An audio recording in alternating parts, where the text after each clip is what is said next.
Ungkap era SBY rakyat lebih makmur, Laskar Cinta Jokowi minta Prabowo pecat Purbaya. Kelompok relawan pro-Jokowi bereaksi keras atas pernyataan Menteri Keuangan Purbaya Yudisadewa yang menilai rakyat lebih makmur pada era Presiden Susilo Bambang Yudhoyono, SBY, dibandingkan era Presiden Joko Widodo, Jokowi. Bahkan Laskar Cinta Jokowi, LCJ, meminta Presiden Prabowo Subianto segera mencopot Purbaya dari jabatannya. Koordinator Laskar Cinta Jokowi, Suhandono Baskoro, menuding ucapan Purbaya tidak berdasarkan data yang valid dan terkesan ingin mencari popularitas dengan cara menyerang warisan pemerintahan Jokowi. Pernyataan itu tidak mencerminkan tanggung jawab seorang pejabat negara. Tidak berdasar data, hanya opini pribadi yang berpotensi memecah belah. Kami minta Presiden Prabowo segera mengevaluasi dan mencopot Purbaya, ujar Suhandono dalam keterangannya dikutip dari Monetalk, Selasa, 11 Oktober 2025.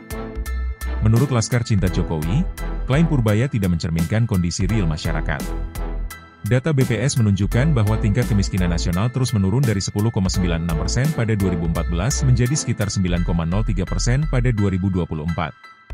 Selain itu, proyek infrastruktur strategis nasional di bawah kepemimpinan Jokowi telah meningkatkan konektivitas antar wilayah dan mendorong pertumbuhan ekonomi di daerah-daerah terpencil. Seperti diketahui, dalam sebuah forum ekonomi, Menteri Keuangan Purbaya Yudisadewa menyebut bahwa rakyat lebih makmur di era SBY dibandingkan era Jokowi. Purbaya menilai pada masa pemerintahan SBY, sektor swasta dan perbankan lebih aktif mendorong pertumbuhan ekonomi. Sementara pada masa Jokowi, pertumbuhan lebih banyak ditopang oleh belanja negara dan proyek infrastruktur.